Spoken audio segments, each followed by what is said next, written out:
Ini salah satu gambaran yang saya kasih lihat lagi ke Anda. Anda sudah menyaksikan dua gambaran yang saya tunjukkan untuk di suatu saat nanti yang akan kamu alami. Ayo ikut saya. Saya ikut lagi ke belakang, balik lagi arah, dan dia bilang kayak gini.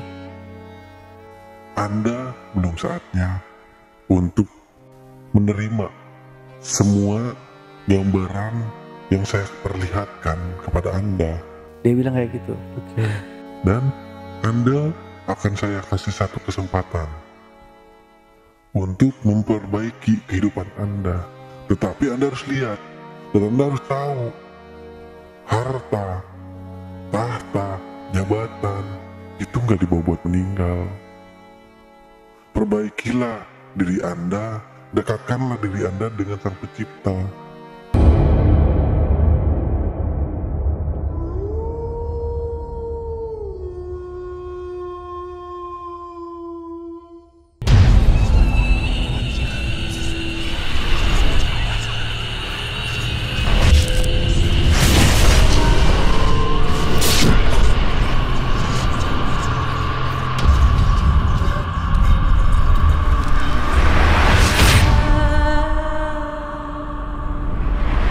Assalamualaikum warahmatullahi wabarakatuh. Berjumpa lagi berjumpa dengan saya Ale, host Jejak Backpacker. Kali ini saya menghadirkan seorang narasumber yang pernah mengalami kejadian mistis, lebih tepatnya mati suri pada waktu beberapa tahun yang lalu. Tapi sebelum narasumber menceritakan pengalaman mistisnya lebih lanjut lagi, jangan lupa untuk selalu support channel YouTube Jejak Backpacker. Subscribe, like, komen, dan share sebanyak-banyaknya video-video YouTube Jejak Backpacker. Tak lupa juga saya ucapkan terima kasih buat teman-teman yang selama ini sudah mensupport channel YouTube Jejak Backpacker. Dan buat kalian yang punya pengalaman menarik, yang mau ceritanya diangkat di channel YouTube Jejak Backpacker, kirim cerita menarik kalian melalui nomor WhatsApp yang saya cantumkan di bawah ini. Assalamualaikum Bang Yoga, apa kabar Bang? Alhamdulillah sehat. Baik Bang.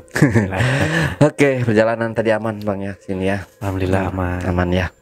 Oke, Bang Yoga di sini, Bang Yoga ini pernah mengalami mati suri. Ya. Dan setelah mati suri itu gimana tuh Bang? Jadi setelah saya mengalami mati suri itu kayak dapat ketukan untuk berbuat lebih baik lagi dan hijrah ke jalan yang lebih benar lagi. Wah, simpan dulu ceritanya Bang Yoga. Sebelum Yoga menceritakan pengalamannya lebih lanjut lagi, saksikan setelah OMG yang satu ini.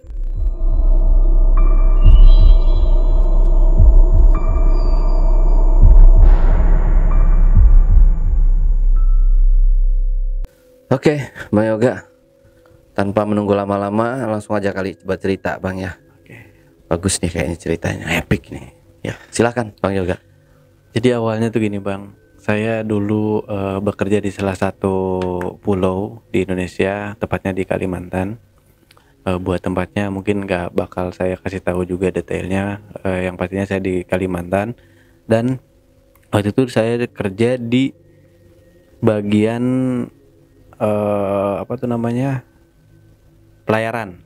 pelayaran di salah satu kepulauan Kalimantan. Nah, singkat cerita, ketika saya lagi kerja itu, saya mempunyai sebuah teman orang Kalimantan, dan dia selalu bertingkah dengan aneh. Bahkan banyak orang-orang seperti para preman atau para orang-orang yang punya kekuasaan di sana tuh sangat segan dengan orang ini. Kayak kita sebut aja orang ini tuh namanya X ya. Nah, si X ini dekat dengan saya dikarenakan pernah punya suatu kejadian. Waktu itu kalau nggak salah tuh malam Jumat, saya habis jalan pulang kerja, saya nongkrong ke tempat minum. Saya habis minum-minum. Nah, setelah saya habis minum-minum, saya mau balik ke kontrakan saya. Nah, ketika saya mau balik ke kontrakan saya bertemu dengan si X. Nah, si Ek ini ngalak ke saya, minta duit sama rokok. Setelah itu saya jawab, mau ngapain bang? Kata saya. Dia bilang, gak usah belagu jadi orang, tapi pakai bahasa Kalimantan. Nah, gak usah belagu jadi orang, kata dia. Kata saya, belagu apaan bang? Saya di sini cuma mau jalan, balik ke rumah. Saya habis gawe, terus barusan ngumpul di situ sama anak-anak bentar. Saya mau balik, udah malam, besok saya mau gawe lagi. Ya udah kalau lu mau selamat, kata dia. Kata si Ekin itu, ya udah kalau lu mau selamat, lu kasih gua jatah, minta uang rokok, kata dia gitu. Nah saya kesel dong. Saya bilang kayak gini, bang, abang minta saya rokok, saya aja gawe bang, dari pagi sampai malam. Abang minta gitu aja ke saya, nggak bisa bang. Saya nggak mau ngasih, dia bilang kayak gitu. Tiba-tiba si Ekin itu bilang, Hati-hati lu ya. Besok apa lu selalu ketemu sama gua, nyawa lu gua tanem. Oh, ancamannya ya. dia ngancam ke saya. Saya bilang kayak gini, bang, abang ngancam saya, nggak takut bang. Nyawa saya Tuhan yang tahu, bukan abang yang milikin. Bisa aja abang yang saya tanam hidup-hidup. Saya bilang kayak gitu dengan refleks karena kita kesel. Habis itu saya langsung cabut. Saya jalan lagi. Saya menuju kontrakan. Setelah saya di kontrakan, saya seperti biasa cuci muka sebelum tidur, terus saya lanjut ke tidur. Nah, besok paginya yang cerita saya udah di tempat kerja lagi. Oke. Nah, ketika saya sudah di tempat kerja, saya disuruh sama atasan saya buat nganterin barang ke salah satu dermaga. Nah, saya ditugasin, terus saya ambil tugas itu, saya langsung jalan ke dermaga. Nah, tiba-tiba ketika saya di jalan, saya malah nyasar. Bukannya saya menuju dermaga, tapi saya nyasar ke sebuah hutan, atau yang disebut apa ya kalau di sana tuh bukan hutan ya, kayak ke pedalaman lah. Nah, ketika di pedalaman, saya bertemu dengan satu orang cowok tingginya itu ada sekitar 185, lebih tinggi dari saya. Tapi dia lagi bawa kayu bakar. Nah, karena saya ngerasa saya tuh udah nyasar, saya tanya, Pak, maaf mau tanya, kata saya. Dia nggak nengok. Tapi pas ketika saya deketin tuh saya tepuk pundaknya, dia langsung nengok. Ketika nengok, ternyata saya nggak percaya bahwa dia bukan manusia. Karena kenapa? Dia matanya rata, cuman di sini satu, di jidat.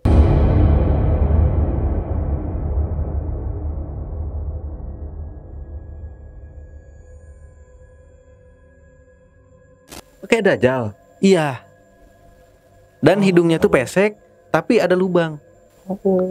Dan giginya bertaring. Pesek ada lubang. Iya. Dan maksudnya hampir rata. Jadi matanya tuh di tengah-tengah jidat kayak gini, ini rata, cuman kayak ada lubang di sini dua. Cuman dia bergigi bertaring. Taringnya tuh nggak terlalu panjang segini. Oke. Nah, saya kaget, saya mau lari, tiba-tiba dia bilang kayak gini, Gak usah lari, kamu. Saya sama manusia. di situ saya refleks, nggak bisa gerakin badan saya. Saya nggak bisa gerakin badan saya, dan saya tiba-tiba kayak kena hipnotis kayak gitu. Saya kayak kena hipnotis, nurut sama dia. Terus saya bilang, terus emang Anda ini makhluk manusia, bukan setan, kata saya gitu. Nah, setelah saya bilang gitu sama dia jawab, Saya juga sama manusia. Ayo ikut saya. kata dia gitu. Oke. Nah, singkat cerita, saya ngikutin dia ke pedalaman lebih dalam lagi. Nah, di situ ada rumah dari kayu. Oke. Nah, ternyata memang benar dia kayak kehidupan kayak manusia. Cuman di sana primitif banget. Tapi kalau memang dia misalkan manusia yang saya bingungin di sini, di sana cuma ada satu rumah doang. Kalau misalkan dia orang pedalaman atau seperti apa suku-suku pedalaman, pasti banyak dong warga dia atau Iya. banyak dong keluarga dia di sana. Tapi itu enggak, cuma satu rumah doang di situ, cuma dia doang. Dia sendiri Dia penghuninya. sendiri di sana, nggak ada yang lain lagi. Dan saya masih tetap sadar, tapi tetap saya masih ngikutin dia. Tapi saya kayak kena hipnotis, tapi saya sadar gitu loh. Oke. Kalau kita kena hipnotis kan kita nggak sadar apa-apa. Tapi saya sadar bahwa saya ikutin ini orang, terus saya masuk ke dia. Nah, ketika di rumah dia kasih saya minuman seperti biasa, air putih. Oke. Nah, dia bilang kayak gini, Kalau mau makan di sini harus masak sendiri, cari sendiri bahan makan. Saya nggak bisa ngasih. kata dia gitu. Nah, saya minum, itu kan saya minum, terus saya dibilang, Bersihin dirimu. Di sana ada air. aku suruh mandi di situ. Oh. Nah, saya ikutin, saya mandi, saya bersihin diri saya. Nah, setelah saya masuk ke rumah dia kembali, setelah beres mandi, saya langsung kata dia, kamu pulang. Cuman kamu harus bawa. Saya dikasih satu benda kayak semacam kuku, itu kuku harimau. Oh, kuku kayak Iya. kuku macan gitu Iya, ya. kuku harimau itu. Nah, Harimau. kuku macan itu dia bilang kayak gini. Ini jangan kamu jadikan Tuhan. Dia berpesan, ini jangan kamu jadikan Tuhan. Ini adalah sebuah hiasan, kenang-kenangan dari saya untuk Anda, bahwa Anda pernah bertemu dengan saya. Dan ingat, kamu gak boleh takut dengan makhluk apapun, karena makhluk yang bernyawa, yang gak bernyawa, yang ada di muka bumi ini tuh semuanya hanyalah ciptaan Allah Subhanahu wa Ta'ala. Oke. Dia bilang kayak gitu. Nah, setelah itu dia bilang, silakan kamu pulang. Saya nggak disuruh duduk lagi, dan barang itu harus dibawa. Saya bawa. Nah, barangnya itu saya bawa, langsung saya pulang. Tapi kata dia gini, Ingat, kamu harus jalan sebelum 7 langkah, nggak boleh nengok ke belakang. Oh. Oke. nah, saya ikutin. Setelah saya hitung langkah saya 7 langkah, mau ke 8 atau ke 10 langkah tuh saya nengok ke belakang. Rumahnya nggak ada.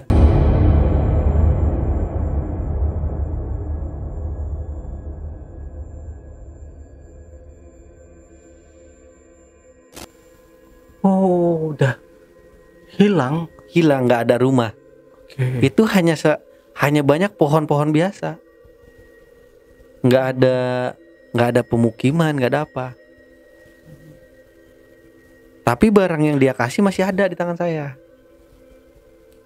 Oh. Nah, setelah itu saya cuma berpikir, wah udah nggak beres. Itu barang saking saya takutnya dengan kejadian tadi, saya lempar. Oke. Apaan ini barang kayak gini? Saya lemparin, saya langsung jalan. Nah, setelah itu saya nemuin jalan raya buat menuju dermaga. Akhirnya saya lanjutin, saya ke dermaga. Tapi ketika saya sudah di dermaga, saya nggak cerita kalau saya bertemu dengan sosok kayak gini. Nah, saya lanjutin tugas saya, terus saya langsung beresin kerjaan saya. Habis itu saya balik lagi ke tempat saya kerja, ke dermaga utama. Nah, saya balik lagi ke sana. Ketika udah beres kerja, saya langsung ke kosan, enggak nongkrong buat minum atau buat ngobrol sama teman-teman di situ. Saya langsung ke kontrakan. Dan yang anehnya lagi, itu si kuku yang dikasih oleh orang itu tiba-tiba ada di depan pintu.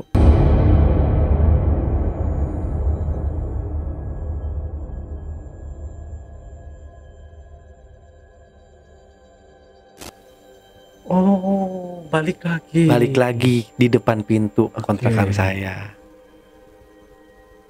Oh. Kan itu kuku kan segede gini ya, panjangnya itu segini. Kan nggak kelihat ya. Itu saya bisa tahu itu kuku itu pas saya mau buka kunci keinjak.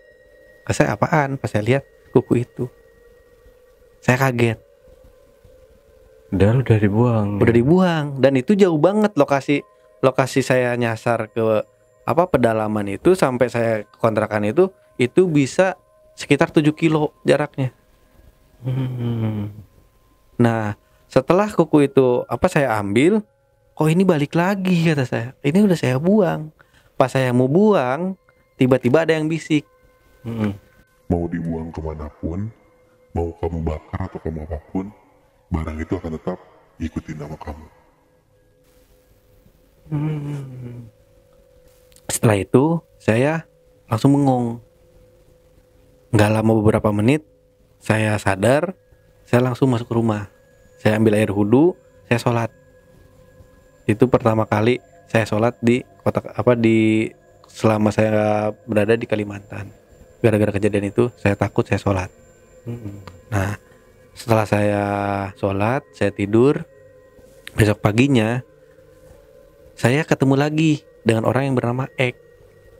Pas saya mau jalan ke dermaga ke tempat kerja saya. Nah, si orang Ek ini dia ngancam lagi. Kata dia gini, lu mau kemana? Saya mau kerja bang. Mau ngapain lagi? Mau ngajak ribut? Saya bilang kayak gitu. Nah, setelah saya bilang kayak gitu, tiba-tiba dia lari, ketakutan. Kayak ngelihat apa? Kayak ngelihat apa? Kata saya, ini orang kenapa, gila atau apa? Gue bilang kayak gitu aja, katanya dia preman. Katanya dia disegani orang kok.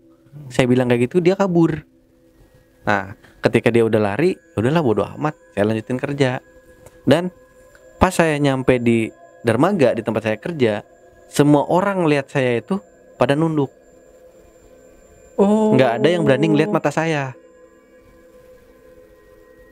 Setelah kejadian itu, nah setelah itu saya langsung tanya ke teman dekat saya di kantor. Saya tanya, kita panggil sini tuh Ilham. Saya tanya, Ham, lu kenapa ngeliat gua kok kayak beda? Dan kebenaran Ilham ini tuh dia orangnya beda dari yang lain. Dia punya kayak kelebihan seperti dia bisa ngomong dengan makhluk-makhluk yang lain. Nah, dia bilang kayak gini, Bang, nanti balik gawe, gue main ke kontrakan lo ya. dia bilang kayak gitu. Mau ngapain, gue bilang. Ada satu hal yang bakal gue sampein di situ. Cuman gue gak mau bahas di sini, gak enak. Udah kita lanjut kerja. Ketika kita udah kerja, waktu itu inget jam 12 siang, saya lagi makan siang. Saya makan di tempat bakso, cuman di sana tuh ada buat seperti bikin mie ayam, bakso, nasi gitu kan. Jadi kayak warteg tapi ada bakso, mie ayam, nasi segala macam ada di situ.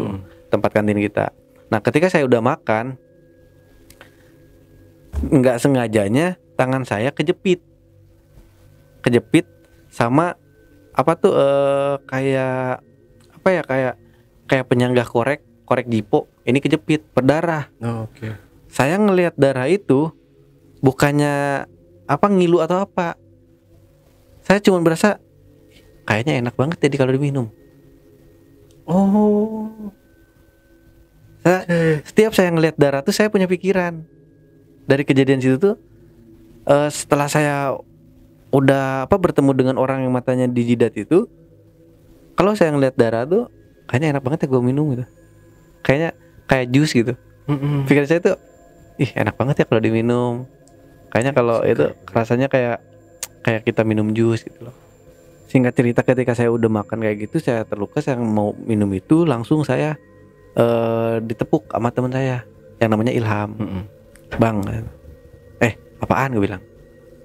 Lamun makanan dimakan tikus ntar, dia bilang kayak gitu. Nah, kita makan, terus kita beres makan, kita masuk lagi kerja sampai waktunya kita pulang. Nah, dari pulang itu kita ke rumah. Setelah kita di rumah, Ilham bilang kayak gini, Bang, gue gak jadi deh masuk rumah lo.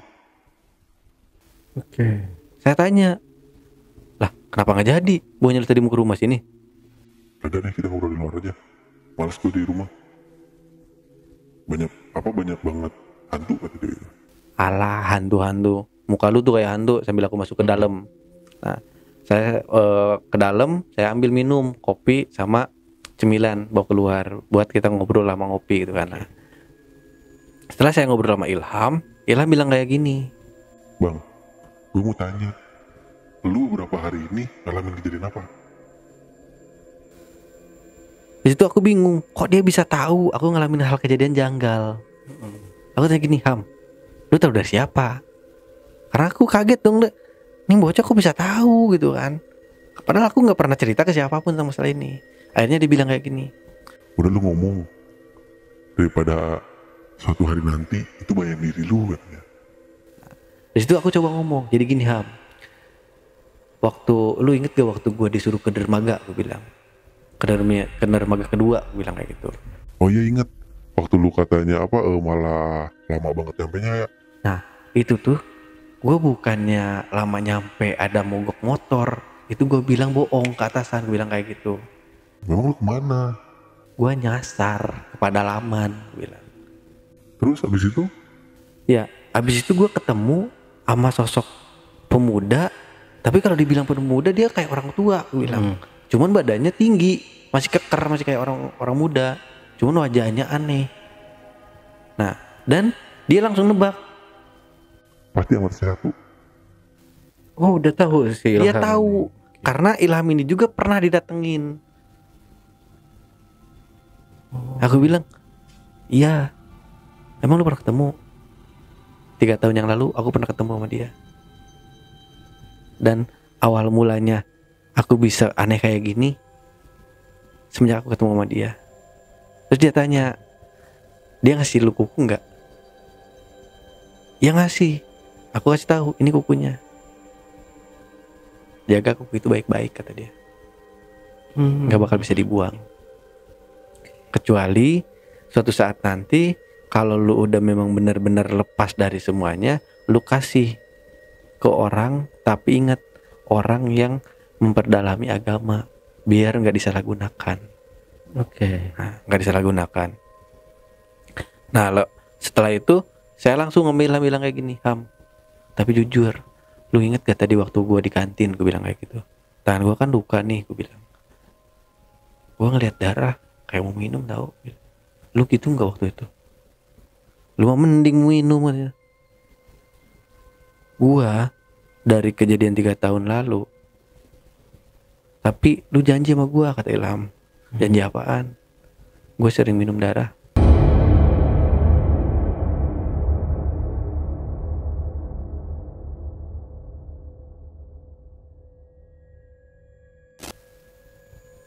Oh, sama ya. Sama Ilham juga sering minum darah. Bahkan dia sebelum dia bener-bener ngelepas itu barang, dia hampir setiap minggu wajib beli darah 1 labu untuk dia minum, dikonsumsi. Darah hewan. Darah manusia. Darah manusia Belinya? di salah satu rumah sakit, tapi kita lewat orang dalam. Oh. Gitu. Maksudnya Ini, itu donor kayak donor darah gitu. Iya. Ya? Oke. Tapi kita mengatasnamakan rumah sakit. Oke. Gitu. Nah, lepas itu dia cerita kayak gitu, tapi aku bilang kayak gini, Ham, yang bener lu nggak percaya? Dia bawa ke kantong, dia bawa darah, labu. Di situ aku bilang, gila lu nggak beres, hidup lu nggak beres. Udah, gua nggak mau ikut campur, gua bilang kayak gitu. Tapi jujur dia bilang, yakin lu nggak mau? Dia ambil gelas, dia kucurin gelas darah itu ke gelas, dia minum depan aku. Oh. Itu aku ngelihat dia minum, bibir aku tuh geter, mau banget. Aku di pikiran Kayak ngences. gimana gitu ya, kayak kita tuh mau minum itu, atau kalau kita mau makan atau kita mau minum, kita mau banget gitu loh. Sampai akhirnya dia bilang gini, lu mau? Dia kucurin lagi ke gelas satu lagi, nih minum berdua. Akhirnya kita minum berdua. Dan memang rasanya itu kayak kita minum minum air putih tapi pakai gula. Manis banget. Bener manis banget, Bang. Nah, setelah kita minum itu, jujur badan saya ngerasa enteng banget. Kayak kita tuh capek, pegel, puyeng, nggak ada. Nah, dari kejadian saya cerita sama Ilham langsung dia bilang, Dah, lain kali kalau lu mau lagi datang ke rumah, gue masih ada stok. Tapi ingat, ini cuma kita yang tahu.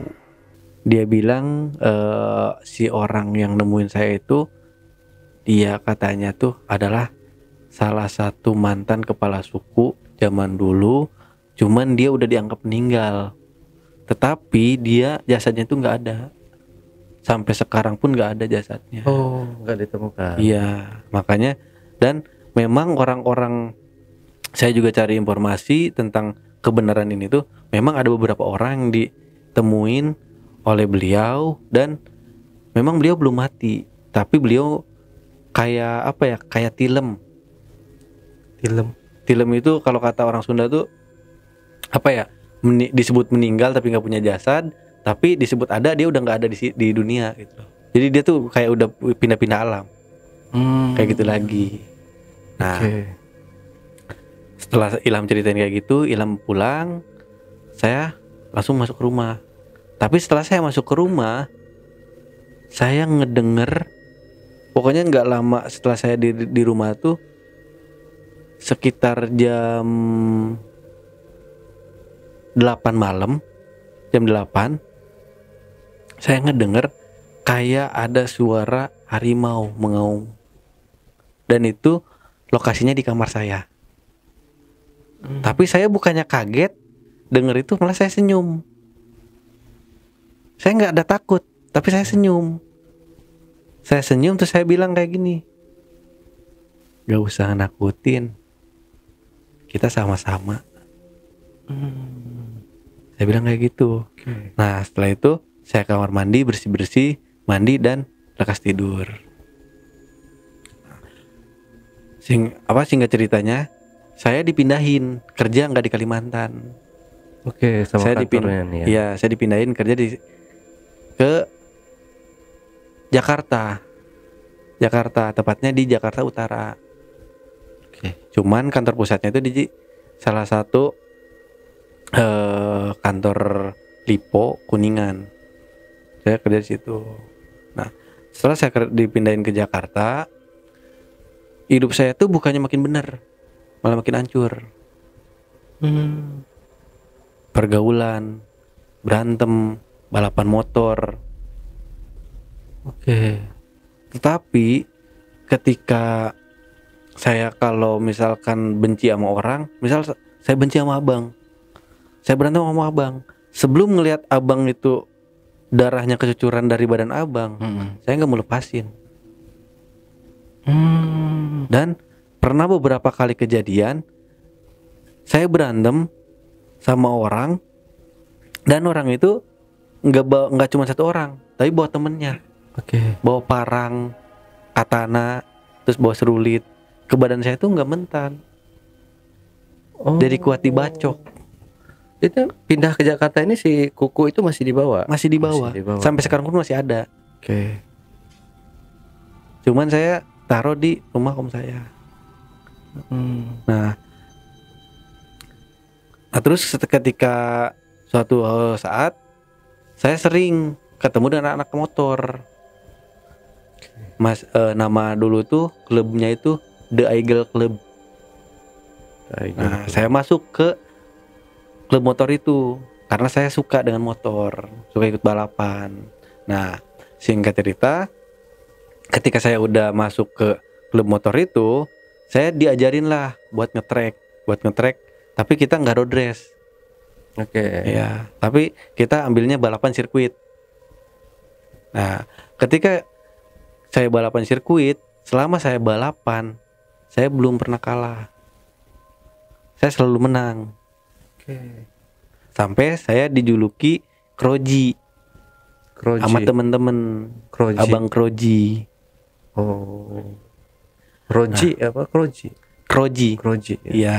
Nah, Kroji itu singkat kalau kata teman-teman tuh itu adalah bahasa dari Bali. Katanya tuh kalau ini saya nggak tahu juga ya, karena ini teman saya yang bilang kroji itu artinya kekerasan. Karena memang saya tuh identik dengan suka kekerasan, seperti berantem, terus suka kalau saya benci sama orang tuh, pokoknya orang itu nggak bakal selamat dah. Saya incar sampai kapanpun. Kroji itu ya. Ya, nah dikasih nama kroji, di situ saya dihormatin sama klub motor The Eagle. Nah, klub motor The Eagle ketuanya itu bilang kayak gini sama saya. Di mulai sekarang lu gua angkat jadi ketua balapan. Dan lu bakal gua jadiin joki nomor 1 di The Eagle, kata dia. Oke. Nah, karena saya ngerasa saya pede, saya ngerasa saya seneng gitu kan, saya bilang, oke bang, gue nggak bakal ngecewain lu, bilang kayak gitu. Nah, setelah itu saya pulang ke rumah. Setelah saya ngobrol sama beliau, ketua The Eagle, saya langsung pulang ke rumah. Nah, selama di jalan, saya nemuin beberapa hal janggal. Saya lewat dari dari Jakarta Utara itu, saya lewat ke Jakarta Selatan, tepatnya ke Terowongan Kasablanka. Oke. Nah, di Terowongan Kasablanka, tiba-tiba saya ngeliat satu sosok cewek itu cantik banget. Ya namanya kita pemuda ya, ngeliat cewek belum malam juga kan, baru jam sore gitu kan, saya godain. Saya berhenti dekat dia, saya godain. Oke. Saya tanya, mau kemana kak? Dia bilang, Jalan-jalan aja, kata dia. oh jalan-jalan. Yaudah yuk bareng, gue bilang kayak gitu. Dia nggak ada penolakan, dia welcome orangnya. Dia welcome. Saya bawa tuh orangnya, saya bawa, terus saya bilang kayak gini, kakak mau makan apa gimana? Terserah aja, ikut aja. Di situ saya pikiran saya jelek, gue bawa ke apartemen aja, bilang kayak gitu kan di hati saya. Gue pakai nih cewek, gitu. Nah setelah saya bawa ke banyak pikiran kayak gitu, saya bawa ke salah satu tempat makan di Jakarta Selatan. Setelah saya beres makan, kita ngobrol biasa, dan datang beberapa teman saya dari klub The Eagle, dan teman-teman saya juga ngeliat ini tuh cewek. Nggak sampai dia nggak ngeliat, tapi dia bilang kayak gini, bening banget cewek lu, katanya. Dapat dari mana lu? Temu di selokan, gue bilang. Gila lu jadi orang, katanya tuh. Hati-hati lu anak orang bunting, gitu deh. Bodoh amat, emang gue mau tanggung jawab. Gue bilang kayak gitu ke teman. Nah, singkat cerita, ketika kita udah ngobrol kayak gitu, aku ajak dia, aku tanya, kakak mau pulang apa mau ikut aku? Ikut kamu aja deh, aku lagi masalah sama orang tua. Dia bilang kayak gitu. Karena udah dia mau ikut ke tempat saya, dia langsung saya bawa ke apartemen. Apartemen saya berada di Pulau Gebang. Oke. Salah satu apartemen Pulau Gebang. Nah, saya udah ke Pulau Gebang sana, saya bawa. Saya nggak banyak cerita di situ.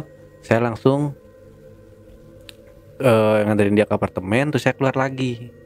Saya beli minuman alkohol untuk disajiin buat dia. Nah, setelah saya udah bawa minuman alkohol itu, saya langsung balik lagi ke apartemen. Saya ngobrol bareng sama dia, dan sampai titik temunya kita ngelakuin hubungan intim. Oh, sama si ceweknya. Cewek itu. Nah, pas kita udah ngelakuin hubungan intim, kita kelelahan, kita tidur. Oke. Ketika saya bangun pagi-pagi, itu cewek udah nggak ada.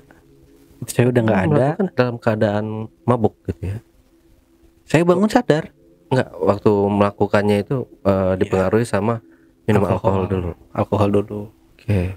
Ketika saya udah ngelakuin hubungan intim, saya ketiduran. Dan saya bangun, saya masih dalam keadaan telanjang. Tapi saya lihat cewek itu nggak ada. Saya kaget deh, ceweknya mana yang tadi malam? Saya langsung pakai pakaian saya, cuci muka, langsung saya keluar. Saya tanya ke satpam, Pak, Bapak tahu cewek yang tadi malam saya bawa nggak? Oh, mbak-mbak yang tadi gitu. Iya Pak, kemana? Nggak tahu, katanya tuh nggak tahu sama siapa perginya, tapi dia dijemput pakai mobil aja. Oh, saya bilang mungkin dia pulang pakai Grab. Oh, ya udahlah, aku bilang. Nah, ketika saya datang ke rumah atau saya ke apartemen lagi, saya masuk lagi ke apartemen, di kasur itu semua bantal saya bekas cakaran.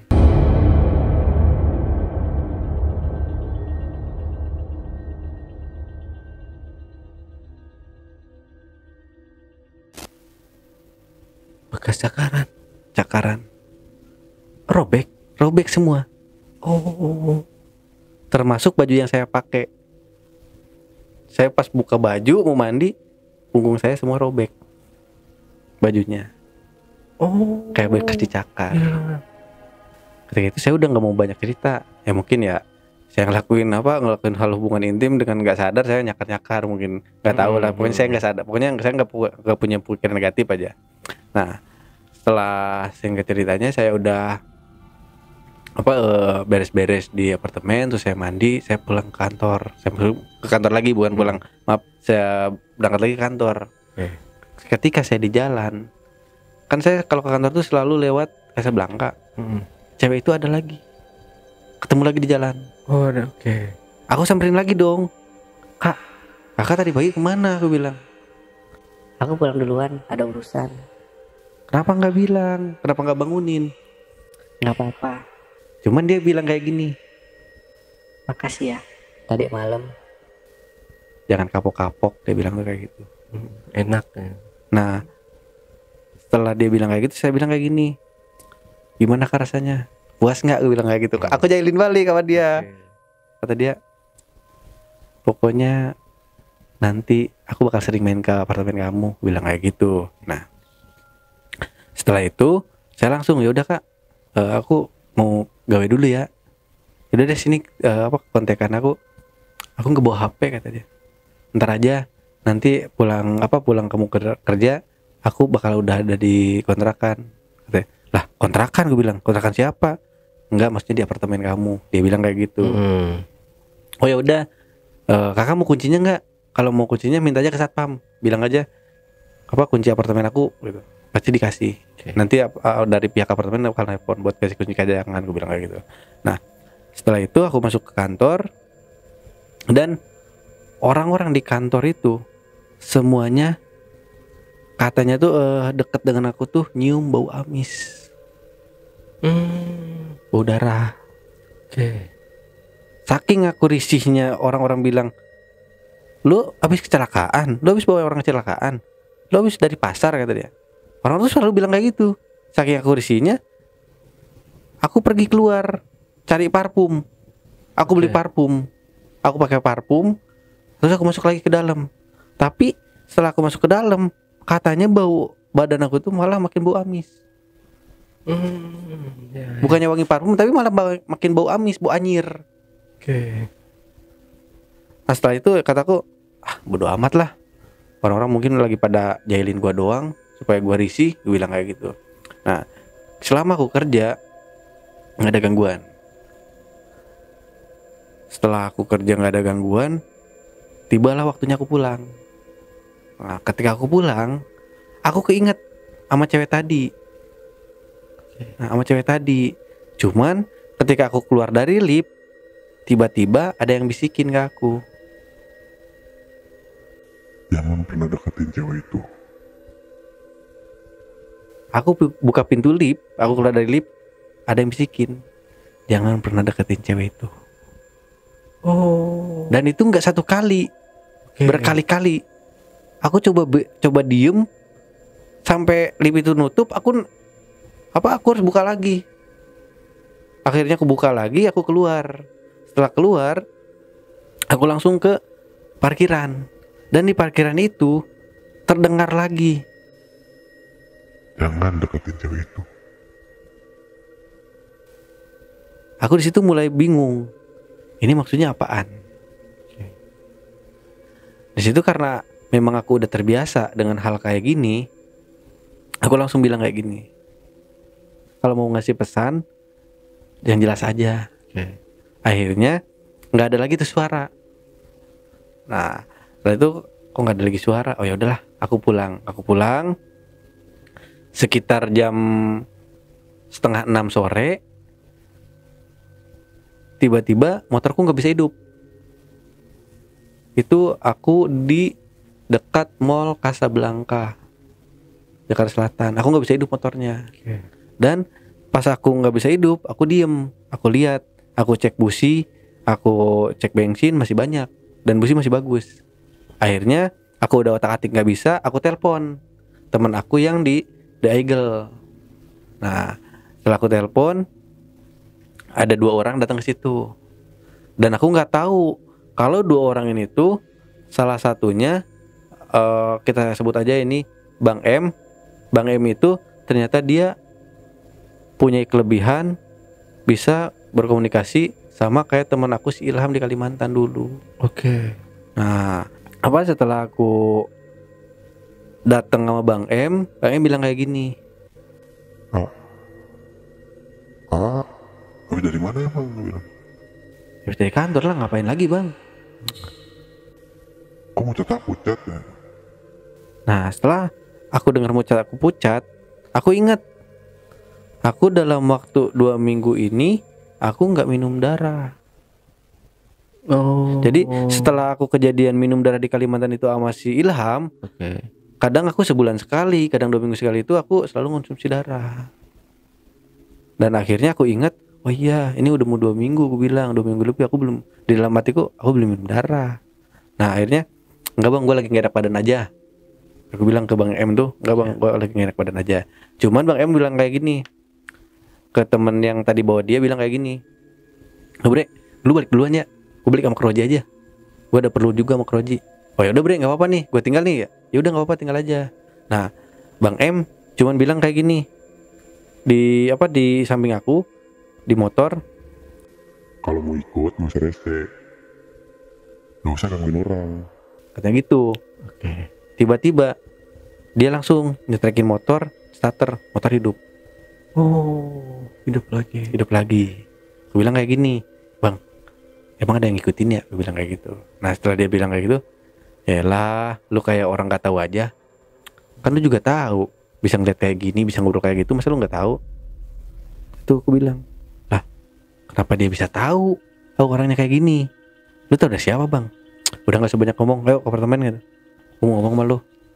Nah, pas itu kita langsung jalan, nyampe di apartemen, kita langsung. Gue bilang, Bang, mau minum nggak? Gue balik deh. Nggak, gue lagi libur. Nah, ya udah, lu mau apa? Rokok? Apa makan atau apa? Udah cemilin aja deh sama rokok. Nah di situ aku keluar apartemen, aku beli rokok sama cemilan. Akhirnya setelah aku balik lagi ke apartemen, Bang M ngomong, Di, lu itu gak usah suka minum darah, kata dia. Lu tuh agama lu Islam kan? ya iyalah Bang, gue Islam. Lagian siapa juga Bang yang minum darah? Gila lu, nuduh gue kayak gitu. Udah gak usah banyak ngomong lah itu. Lu kenal di Kalimantan yang namanya Ilham gak? Oh, tahu juga. Dia tahu, padahal dia nggak pernah di Kalimantan. Aku bilang kayak gini, Ilham Bang, lu kok tahu Ilham? Gue bilang, selama lu kontak sama Ilham dan lu bawa barang kayak gituan dari Kalimantan, kataku, barang apaan? Sini dompet lu, dia bilang. Dompet apaan? Sini dompet lu, gak usah banyak ngomong. Diambil sama dia, diliatin. Ini. Selama lu bawa ini, jangan harap lu nggak dideketin sama makhluk-makhluk cewek. Kataku, makhluk cewek, maksudnya setan cewek. Oh, Lu ngaku dah. Tadi malam lu abis ngewi. ginian sama siapa? Nah, aku bilang, kagak, tadi malam gua tidur. Gue bilang, udah gak usah bohong, gue tahu kalau lu tadi malam habis gituan. Lu tahu nggak? Itu bukan manusia. Lah, bukan manusia dari mana? Aku bilang. Orang waktu gue makan di Jakarta Selatan aja anak-anak pada ngeliat. Lu bilang anak-anak ngeliat. Anak-anak tuh pada ngomong, lu kayak orang gila ngomong sendiri. Oh. Dan aku kira mereka tuh lihat ngomong kalau aku tuh bawa cewek, padahal itu cuma halusinasi. Jadi mereka tuh pada ngomong, lu kenapa Ci? Lu nggak sehat? Ngomong sendiri bae lu jadi orang. Tapi aku nggak nge. Aku cuma denger tuh, lu bawa cewek dari mana no? Cantik bener gitu kan? Kagak, gue nemu di selokan, gue bilang kayak gitu. Iya. Padahal mereka bilang nyadarin, lu ngomong sama siapa, duduk sama siapa. Nah, setelah itu dia bilang kayak gini, dah, barang ini gue ambil kata dia. Daripada lu kayak gini, lu udah gue anggap adek, gue nggak mau lu salah gunain ini barang kata. Oke. Nah setelah itu dia bilang kayak gini, ingat pesan gue, jangan pernah minum darah lagi, haram kata dia. Aku dalam hati cuma kayak gini, suka-suka hati gue dah. Cuma bilang kayak gitu di hati, suka-suka hati gue dah. Udah lu bawa aja barang, paling itu barang balik lagi, gue bilang kayak gitu. Dia bilang kayak gini langsung, Kalau nggak ikhlas, gua nggak bawa nih. Lu tanggung dewek kan, gua nggak mau nih. Gua kayak gini gua sayang sama lu Ji. apaan sih bang maksudnya? Udah deh, ini barang. Bodo amat lu mau minum darah kek, ngewe sama demit kek, mau punya anak demit kek, bodo amat dah. Lu dari dulu bisa kayak apa, bisa ngelihat kayak gitu, komunikasi kayak gitu. Tapi lu bisa juga ya dibodohin sama demit. Lu udah salah jalan kata dia. Aku bilang, bang, lu kalau mau cari ribut sama gua nggak usah di sini. Lu senior gua. Aku bilang kayak gitu ke dia. Lu senior gua bang. Bahkan lu saudaranya ketua. Tapi kalau lu kayak gini, cari tempat sepi bang. Aku emosi sama dia. Karena di situ yang aku pikirin, dia udah mulai ngatur-ngatur hidup aku. Mencampuri urusan. Ngapain gitu kan nyampurin hidup aku kan. Yang penting ya udah, gua mau mati kayak mau apa bodo amat. Memang lu oke, lu sebagai temen ingetin, tapi nggak usah kayak gini caranya. Gue bilang kayak gitu di. Nah tiba-tiba dia bilang kayak gini, udahlah, nanti juga lu tahu sendiri. Gue balik. Tiba-tiba dia balik dan bener, nggak lama setelah dia balik, sekitar 10 apa 20 menit, cewek itu ngetok lagi ke pintu aku, ke pintu apartemen lagi. Nah setelah itu ngetok, aku buka.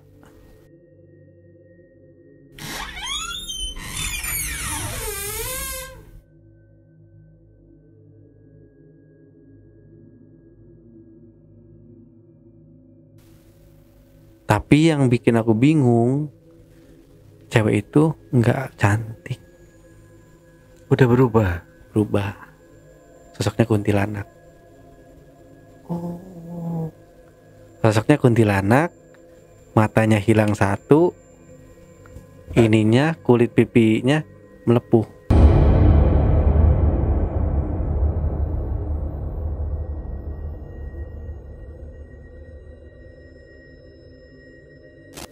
Di situ aku tanya, gua nggak takut sama lu mau ngapain sini? Dia bilang kayak gini, Kok kamu masih ragu? Bukannya tadi malam kita bercinta? di situ saking gua gedeknya bang, gua lemparin korek ke dia. Balik lu sono, bangsat lu ya, gua bilang. Pantesan tadi dari kantor gua dibilang bau amis, gua ciuman sama lu, bangsat, gua bilang kayak gitu. Gua tutupin. Dan di situ ketika aku udah tutup pintu, itu namanya suara cekikikan bang, keras banget. Di luar itu tuh. Di dalam rumah. Dan itu suaranya sampai kedenger ke pos satpam. Kenceng banget dong ya. Sampai tetangga apartemen aku yang samping, yang samping itu kan ada cewek, dia keluar. Karena dia salah satu orang Bogor. Oke. Kata dia. Aku langsung buka. Lagi sama siapa di dalam? Sendiri Neng, emang kenapa? Ada nggak suara orang tawa nggak? Aku kan pura-pura nggak tahu ya. Nggak tahu Neng, gue nggak denger. Neng takut. Mana pacar Neng sekarang nggak kesini lagi. Aku bilang kayak gini, ya udah mau Neng apaan? Temenin Neng dong katanya. Dih, temenin lu. Ntar gua mau Jan, gimana? Bodoh amat lah, yang penting Neng nggak mau sendiri. Ya udah lu tidur sini nih. Ih, justru gua suaranya dengarnya dari sini kayak gitu. Udah lu sono. Di situ aku otak jahat mulai muncul. Kesempatan gua nih, aku bilang. Gua udah deketin demit. Manusia nongol, aku bilang kayak gitu. Nah, setelah itu singkat cerita kita langsung ke sana, langsung dalam. Setelah kita ke dalam, ternyata si orang Bogor ini tuh ada di dalam. Dia nggak ke apartemen. Pas aku mau ketok, Neng, kok kontrakan lu di kunci, nggak ada jawaban dari samping. Pas aku ketok, Assalamualaikum, mau bilang, si Neng buka dari dalam. Kenapa katanya? Kalau dalam Nyen? Ya emang gua di dalam dari tadi sama pacarnya. Lagi ngobrol, lagi makan. Terus yang ini pas dilihat nggak ada.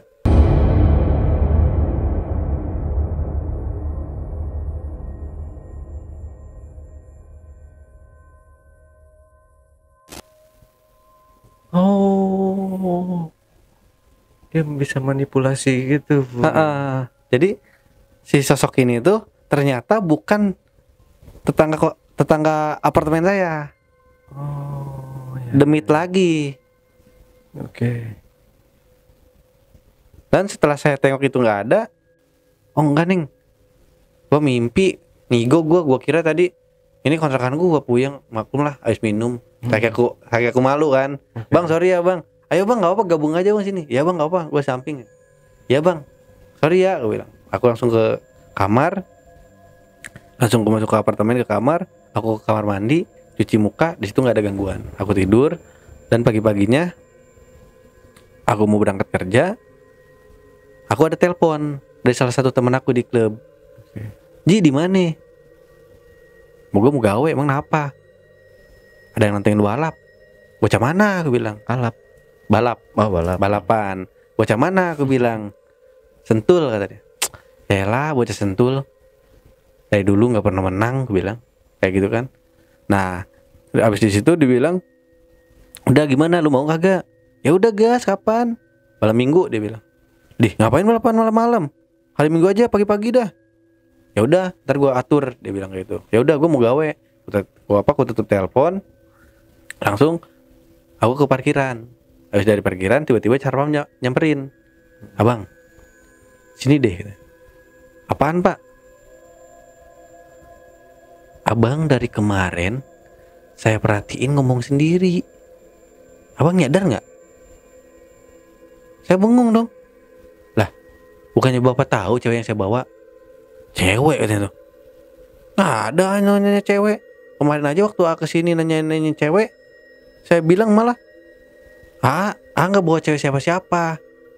Dih, bapak nggak usah ngayal pak. Bapak orang saya bilang, saya tanyain cewek, bapak bilang naik Grab. Naik Grab katanya tuh. Orang saya bilang nggak pernah sama siapa-siapa. Habis itu udah langsung ke atas. Nah dari situ saya langsung inget kata-kata Bang M. Ya. Saya langsung nelpon ke anak-anak kantor bahwa saya nggak bisa masuk, tolong izinin saya. Nah anak-anak kantor bisa backup saya langsung telepon Bang M. Bang M, lu di mana? Dia bilang, gue di kontrakan. Kenapa emang? Lu ada cara nggak? Kagak. Gue situ ya. Lu kenapa ya katanya? Udah gue situ dah. Yaudah sini aja sih. Biasanya lu nongol aja katanya. Bukannya lu marah sama gue kemarin ngajak berantem. Udah gak usah banyak cerita bang, gue situ dah. Aku langsung ke situ. Nah setelah aku jalan, di jalan itu si cewek yang tadi malam datang kuntilanak, matanya nggak ada ininya melepuh. Di jalan itu setiap saya lihat ke pinggir jalan ada terus. Ikutin saya terus. Singkat perjalanan saya sampai ke rumah Bang M langsung bilang, dia nggak nyapa saya, dia langsung bilang kayak gini, balik lu bukan di sini, lu nggak usah gangguin adek gue, daripada lu gue lempar ke tempat yang jauh. Oke. Nah, dari situ langsung aku dengar suara nangis. Makin hilang. Jadi kayak cewek nangis jalan gitu. Semakin lama semakin nggak ada. Saya ketemu Bang Bang M ngomong seperti itu, langsung yuk masuk rumah. Saya masuk ke rumah, dia tanya, lu orang gawe? Ora bang, gue 2 hari ini bener yang lu kata. Emangnya lu kenapa kata? Jadi gini bang, barang ini aku mau buang dan gue mau lepas dari semuanya. Setelah gue bawa barang ini, jujur gue nggak peka lagi dengan hal-hal kayak gini. Bahkan gue bisa dikelabuin dengan demit-demit yang deketin gue bilang kayak gitu. Gampang, sini barangnya, dibawa sama dia. Terus dia bilang, dia kasih aku 2 gelas, 1 air putih, 1 darah. Tapi itu bukan darah manusia, darah kelinci. Oke. Darah kelinci. Nah dia bilang kayak gini, lu pilih mana? Aku ngeliat darah. Gue mau darah, gue bilang. Ambil aja kalau lu mau. Tapi di situ tiba-tiba ada satu ketukan di hati. Anakku, sadar. Kamu melangkah udah terlalu jauh. Ini udah waktunya kamu akhiri semuanya. Oh. Di hati aku ada ketukan kayak gitu. Bisikannya. Iya, nah setelah aku dengar kayak gitu, tiba-tiba aku kayak gini. Aku ngelihat darah, bukannya mau minum, muntah. Aku langsung muntah-muntah di situ. Setelah aku beres muntah, tapi muntahan itu tuh bukan air, darah juga yang aku muntahin. Oke. Dan di situ di muntahan itu tuh ada kayak kelopak bunga mawar hitam 3 biji. Mawar hitam 3 biji. Lalu Bang M ambil. Dia ambil, dia gabungin ke disatuin ke si kuku itu digabungin. Okay. Nah, setelah itu dilakuin, Bang M bilang kayak gini, udah, lu nggak bakalan kayak gini lagi. Makanya tuh setiap lu mau jalan kemana-mana, lu kan udah tahu, lu kan udah bisa ini, cuman lu salah digunain sampai sakingnya lu bersekutu dengan makhluk kayak gitu. Memang semua makhluk itu ciptanya Maha Kuasa, tapi ingat, iblis itu lebih pinter daripada manusia. Dia bilang kayak gitu. Nah, aku bilang kayak gini, iya bang, semenjak gua di Kalimantan, pokoknya ini semua beda. Bilang gitu. Ya udah gini, ini lu mau gimana kuku? Itu mau gue jadiin hiasan bisa nggak bang? Boleh jadiin hiasan, tapi dengan satu syarat. Lu harus beli kain kapan untuk bungkusan ini. Kita jadiin ini tuh kayak jasad yang kita kain kapanin dan kita kubur. Dan kalau kuku ini balik lagi ke tempat lu boleh jadiin itu hiasan. Tapi kalau itu nggak dibalik, jangan pernah lu mau bongkar itu. Kata dia gitu. Akhirnya aku nurut sama beliau. Dan pas setelah itu aku langsung pulang ke apartemen. Alhamdulillah nggak ada lagi gangguan. Paling cuman ya gangguan, maksudnya gangguan dari sosok yang deketin aku itu nggak ada lagi. Cuman ada gangguan seperti biasa, seperti ada sekelebatan nenek-nenek, anak kecil, ada suara nangis, ketawa, itu mah udah biasa lah. Dan di situ aku memang udah nggak terlalu ini lagi seperti biasa lagi. Nah, pas waktu itu hari Minggu jam 9. Nah, jam 9 aku ditelepon, lu di mana Ji? Ya gue di apartemen lah, ngapain? Gue bilang, ini kan hari Minggu. Di bocah, kocak jadi orang, kata temen aku yang dari Daigel. Lah emang kenapa cok Jan? Bukannya lu ada balapan hari ini? Ya buset Jan, lupa gue cok. Yaudah tunggu dah beberapa menit gue situ. Akhirnya aku buru-buru bergegas untuk untuk pakai perlengkapan balapan. Oke. Nah, setelah aku siap, singkatnya aku udah ada di Sentul. Itu aku datang di Sentul itu sekitar 3 jaman lah. Nah, berarti aku ke Sentul tuh sekitar jam 11-an lebih, kurang lebih jam 11. Aku di Sentul, aku cek tuh motor sama tim aku tuh aku cek motor. Aku cek, terus memang keadaan motor tuh normal. Nggak ada seperti remnya gablong, terus kabel-kabel buat remnya atau kupling atau gas segala macam tuh normal. Kata dia, ready Ji, ya udah gas, gue bilang.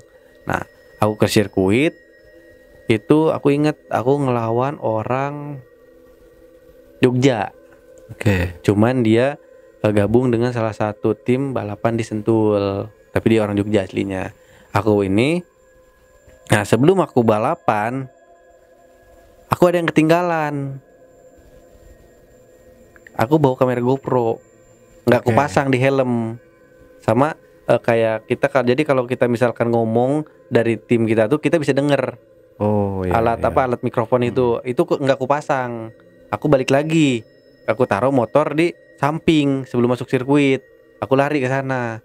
Gue bilang, "Bang, GoPro sama mikrofon gua belum masang." "Oh ya udah, no lupa, orang lu biasanya nggak pakai helm itu," katanya. "No, helm lu yang udah dipasangin di samping." Hanya aku ganti helm, aku ke sana lagi. Dan aku nggak ngecek itu motor karena kan tadi udah dicek. Aku langsung ke sirkuit. Nah, setelah aku ke sirkuit, orang yang ngajak aku balap itu cuman kayak gini. Gue bakal bikin lu itu gak pernah mau balapan lagi, dia bilang kayak gitu. Oke. Nah, aku di situ emosi. Nggak usah banyak bacot lu. Di sini kita buktiin siapa yang pangeran jalanan, siapa yang pangeran sirkuit. Gue bilang kayak gitu. Ayo. Nah, kita balapan. Pas kita mau ke di sana kita balapan ngambil 6 putaran. 6 putaran, siapa yang mimpin itu yang menang. Nah, setelah kita udah mau ke 4 putaran, tiba-tiba rem aku blong. Aku mau banting ke kiri, terus belok mau banting lagi ke kanan. Tiba-tiba ketika aku udah banting ke kanan itu, aku lihat ada sosok nenek-nenek di depan. Dan di situ aku refleks, jatuh, nggak sadarkan diri, dan kata orang, aku tuh kayak mental sejauh 20 meter sebelum kena ke dinding. Oh, Ke dinding juga ya. dari kejadian itu. Nah, itu kan kejadian sekitar jam setengah 12-an atau jam 12-an kurang lebih ya. Karena kita kan persiapan jam 11 datang ke Sentul, terus jam 12-an kita langsung mulai. Nah, kejadian pas aku sadar, aku sudah berada di Rumah Sakit RS Polri Jakarta Timur. Dengan keadaan kaki udah dioperasi. Oh, patah. Oke.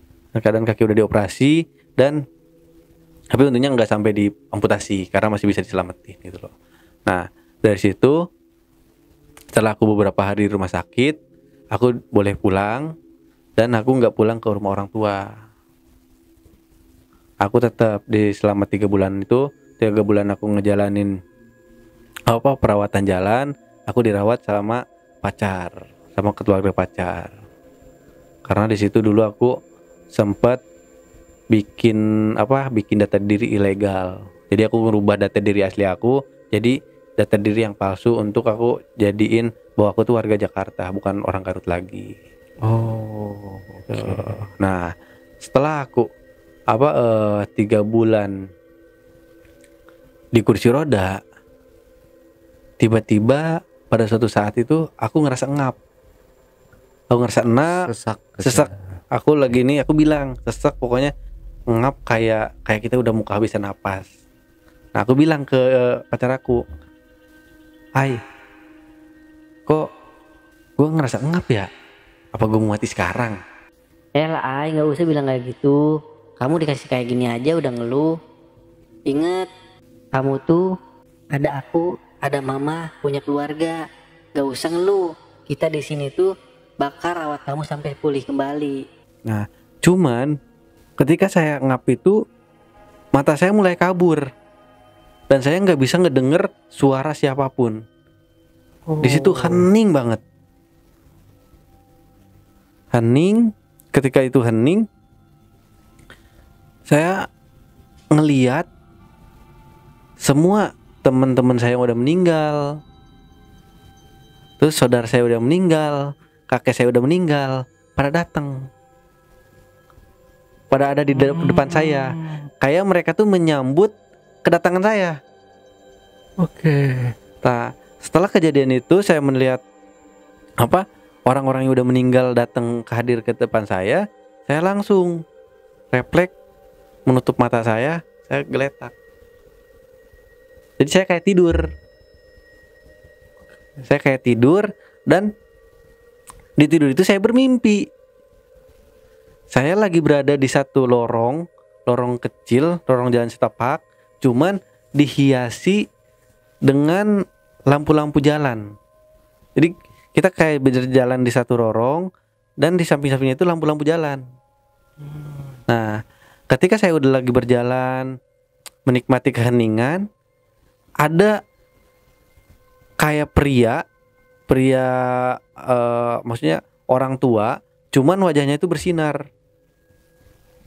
Saya nggak bisa lihat wajahnya.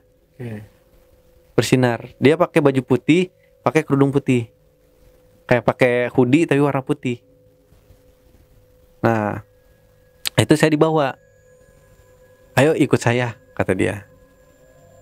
Silakan ikut saya. Saya dituntun, maksudnya di bawah tangan saya sama dia. Terus ketika udah jalan beberapa saat sama dia, saya menemu suatu jalan tapi dua. Nah, saya diperlihatkan.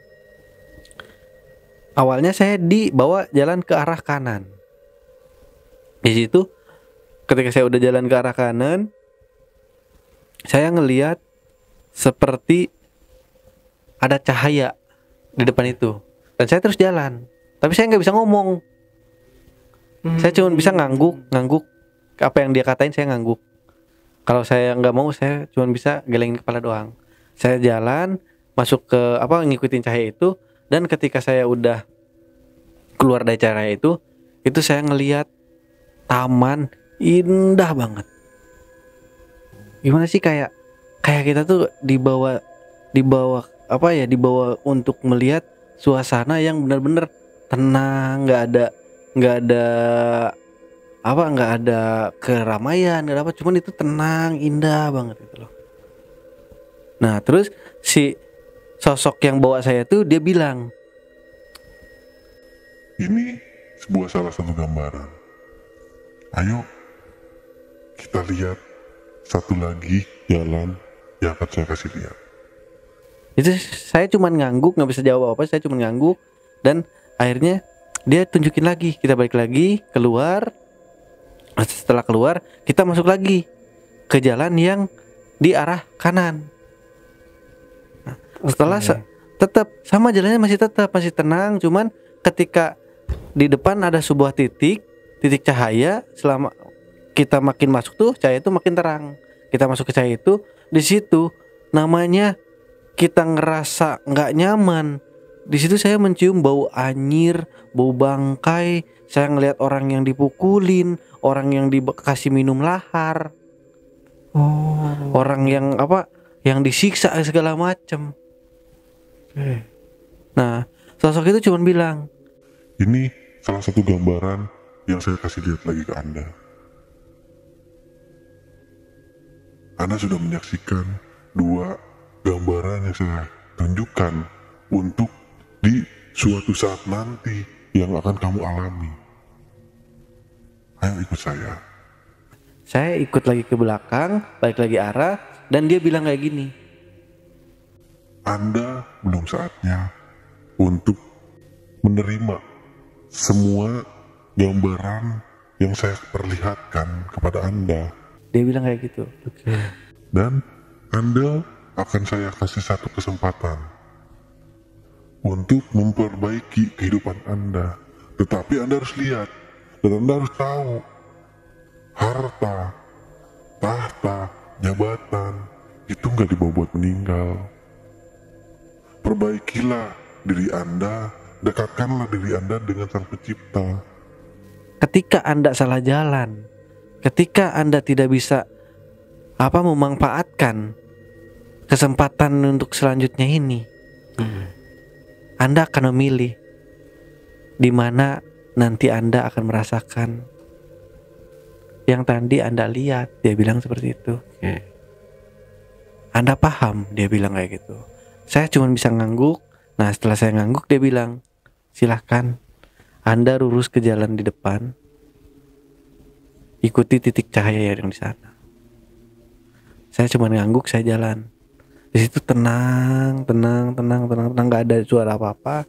Dan ketika saya udah dapat atau saya udah masuk ke cahaya yang ada di depan, tiba-tiba saya ngedengar orang yang lagi yasinan ngaji. Saya melek mata,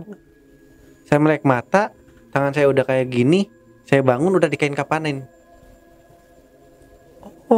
Semua orang yang ada di rumah calon mertua saya, semuanya pada kaget, pada loncat keluar, bilangnya mayat hidup. Saya kaget, nggak tahu apa-apa. Saya cuma celengak-celengok. Saya bilang, kok aku pakai kain kapan? Emang aku udah meninggal? Aku bilang, orang aku cuma tidur. Akhirnya nggak ada yang respon.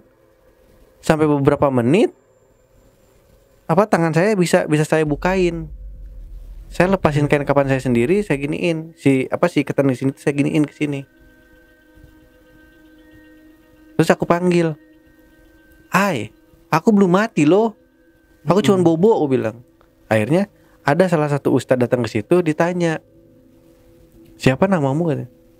Aku bilang, Krodi Suri Alam. Dari mana asalmu? Jakarta Timur, aku bilang. Orang tuamu di mana?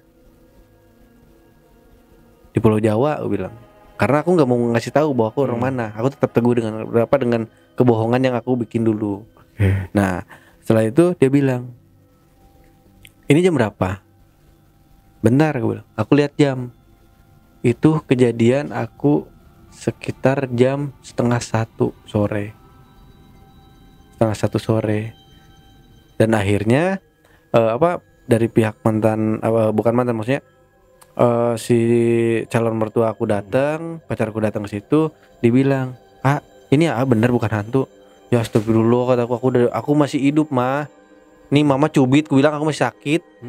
Ngapain aku kayak gitu? Akhirnya aku dibawa, dibukain, terus aku dikasih handuk buat nutupin badan aku. Aku jalan ke kamar mandi, aku mandi, terus aku masuk ke kamar untuk pakai baju. Dan di situ yang anehnya, aku kan waktu aku mau tidur itu, aku tidur sebelum mimpi itu aku nggak bisa jalan, aku di kursi roda. Itu aku sembuh sampai sekarang. Yang patah itu ini kakinya. Kaki sampai sekarang masih bisa jalan. Itu mujizat yang aku dapetin.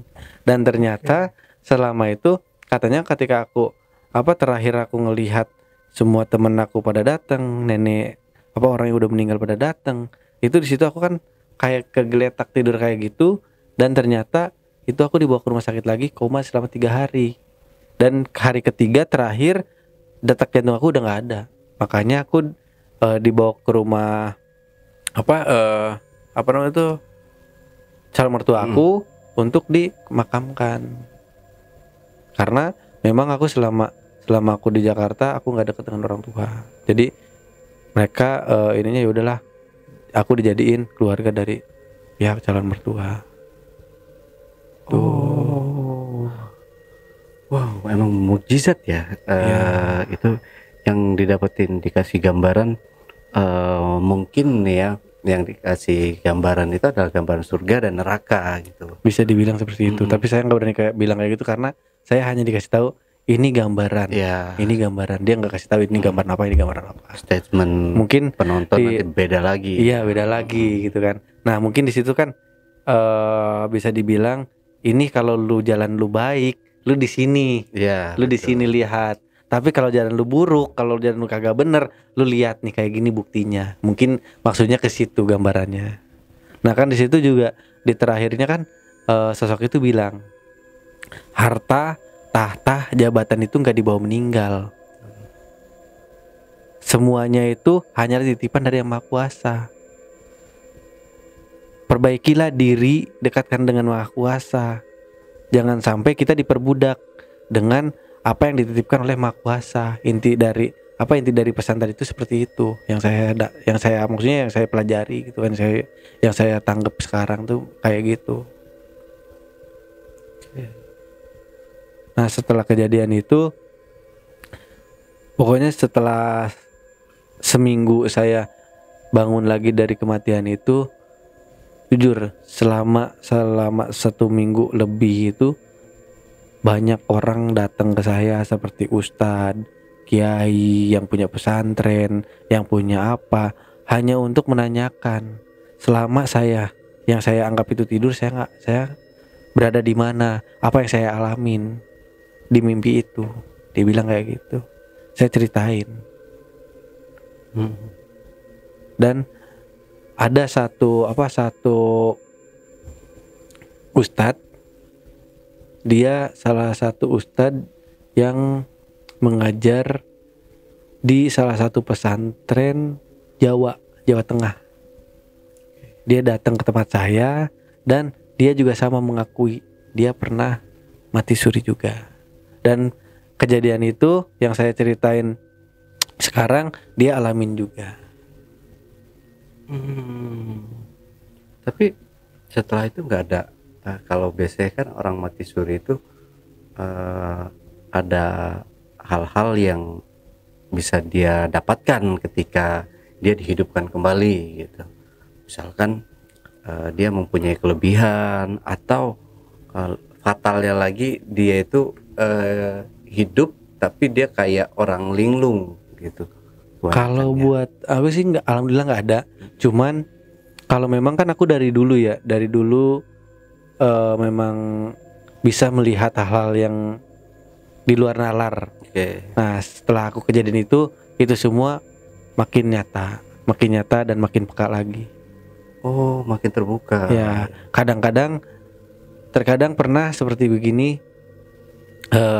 Ini kejadiannya tuh waktu aku di daerah Bandung kemarin banget. Itu pokoknya beberapa bulan yang lalu di Bandung, aku lagi jalan di daerah Kopo. Di situ aku lagi ngopi sama ngerokok. Nah, tiba-tiba aku mau beli bakso karena aku lapar. Ada yang bilang ke di telinga aku, "Lu usah jalan, celaka lu ada." Gue bilang, "Maksudnya apaan?" Gue bilang, "Maksudnya apaan sih?" Aku cuma jawab dia, "Maksudnya apaan?" Gue bilang, "Udah diem daripada celaka." Nah, nggak lama dari bisikan itu, ada jarak 5 menit di depan aku itu ada sebuah truk nabrak motor di depan aku banget. Nggak nyampe 5 menit setelah ada bisikan itu. Jadi setelah aku ngalamin mati suri itu, banyak kejadian seperti ada sosok datang terus yang kata dia nggak sempurna, minta dianterin ke alam dia atau apa, banyak. Dan banyak juga yang berobat ya. Kalau buat minta, biasanya kan orang, wah ini orang pernah mati suri. Pernah ada satu kejadian itu saya masih di Jakarta, dan ada orang Jawa, dia itu kayak ketindihan. Nah setelah ketemu sama saya ketemu di salah satu mall di Jakarta Timur, di Mall PGC. Dia salah satu karyawan di sana dan saya juga dulu kerja di sana juga. Nah si orang ini dia bercerita di salah satu kantin yang ada di mall itu sama saya. Padahal saya nggak kenal sama dia, cuma dia langsung cerita, "Bang, gue mau cerita apaan?" "Gue kenapa ya?" Kata dia tuh, kalau Gua ngedenger azan kok gua panas. Emang lu Kristen atau apa Muslim? Gue bilang. Kok lu panas, kata gua. Kristen aja kalau denger azan adem. Masa lu apa lu nggak punya agama? Gue bilang kayak gitu kan. Nah tiba-tiba dia bilang kayak gini, ah bang, kok bawa agama nggak baik, kata dia tuh. Ya kacanda kali cok, gue bilang. Maksud gue di sini tuh, kok lu bilang apa kalau denger azan tuh panas? Emang lu nggak punya agama gitu? Agama-agama seperti non muslim aja kalau denger azan biasa aja, nggak ada refleks apa-apa. Justru kadang-kadang mereka menghargai kita sebagai agama muslim. Gue bilang kayak gitu sama dia. Nggak gini bang, gue kalau denger azan tuh panas, tapi kadang-kadang hati gue tuh mau sholat.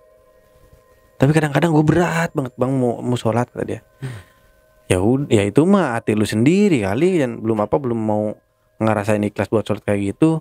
Udah sekarang gini aja, lu main dah ke kontrakanku, gue bilang kayak gitu. Nah dia main ke kontrakan aku. Terus setelah dia main ke kontrakanku, bang, abang di mana emang? Gue kerja di kantor Lipo, gue bilang, di Jakarta Selatan. Terus abang di sini ngapain? Ya gue lagi ngecek merchant doang, gue bilang kayak gitu. Terus kalau gue mau main kemana? Udah lu main ke Pulau Gebang, gue bilang. Senta Timur, gue bilang kayak gitu kan. Nah kata dia, akhirnya dia main ke rumah, kontrakan aku di sana, dan dia ketika udah sampai di apartemen aku di sana, dia nggak berani masuk. Kau bilang, lu ngapain sih di luar mulu, ayo dalam. Agak bang, dalam panas nyir. Lah panas ya tuh, ngapain lu panas? Orang pakai AC kok dalam. Kagak panas. Akhirnya aku paksa, aku tepuk, ayo masuk, gue bilang. Akhirnya dia mau masuk. Nah ketika dia udah masuk, dia ceritain dia selama bertahun-tahun tuh selalu digangguin dengan sosok yang larang dia buat ibadah. Akhirnya di situ aku habis sholat, kataku, lu mau sholat kagak? Kagak, katanya. Dia mau sholat, ya udah gue sholat dulu ya bentar ya, gue bilang kayak gitu. Aku habis sholat, aku bilang kayak gini, udah lu ambil wudhu sana. Dia kayak denger kata-kata air wudhu tuh kayak kesel gitu loh. Gue bilang kayak gini, lu mau wudhu kagak? Sono, gue bilang, gak usah banyak tingkah, sono lu. Akhirnya dia bilang, iya. Dia ambil air wudhu. Nah di situ dia deket sama aku tuh takut gitu loh, nggak tahu takut kayak gimana. Padahal perasaan nggak wajah gue nggak kayak setan. Gue bilang tuh, kenapa ini bocah takut banget. Aku pegang tangan dia, ngejerit bang, ampun panas, ampun panas. Ngejerit, ampun panas tadi ya. Saya lepasin, aku bilang kayak gini, lu kenapa? Enggak, saya nggak berani. Saya janji saya akan keluar. Saya nggak bakal ganggu orang ini lagi. Ampun, maafin saya, tolong lepaskan saya. Nah di situ saya mulai nge, dan itu saya langsung pejamin mata saya, dan saya lihat lagi dia. Ternyata dia wajah dia tuh bukan dia lagi yang orang Jawa yang saya bawa. Dia sosoknya tuh manusia tapi bertanduk.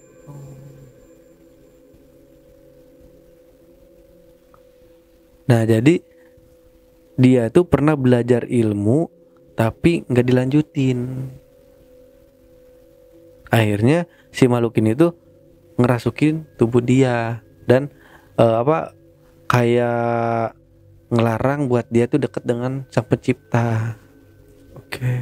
Akhirnya di situ aku berdoa dengan Yang Maha Kuasa, aku minta makhluk ini tuh dikembalikan ke asalnya, tidak untuk dihilangkan tapi kembalikan di asalnya, dan dibukakanlah hati orang ini. Dan alhamdulillah setelah kejadian itu aku kasih minum, dia bisa sadar lagi, dan alhamdulillah sampai sekarang bahkan dia jadi guru ngaji ya, di Jakarta Timur, di apa tuh namanya tuh tempatnya tuh lupa lagi, budaya, di Jalan Budaya ya, Jakarta Timur. Dia jadi guru ngaji di situ sampai sekarang alhamdulillah. Oke. Wow, pengalaman luar biasa ini, mati suri. Dan teman-teman bisa deskripsikan sendiri ya nanti ya di kolom komentar Dan tak lupa juga saya ulangi berkali-kali buat teman-teman, ini adalah pengalaman atau kisah nyata yang dibawakan oleh narasumber kita. Percaya atau tidak percaya, kembali lagi ke keyakinan diri masing-masing. Ya, teman-teman, mungkin itu aja yang dapat disampaikan atau diceritakan oleh narasumber kita, Bang Yoga. Jangan lupa untuk selalu support channel YouTube Jejak Backpacker, subscribe, like, komen, dan share sebanyak-banyaknya video-video YouTube Jejak Backpacker. Wassalamualaikum warahmatullahi wabarakatuh. Bang Yoga, terima kasih banyak buat waktunya. Sama-sama. Wow, keren banget ini ceritanya. Pengalaman luar biasa nih, 1001 orang yang bisa mengalami kematian atau mati suri itu, Bang. Ya. Oke, sampai jumpa.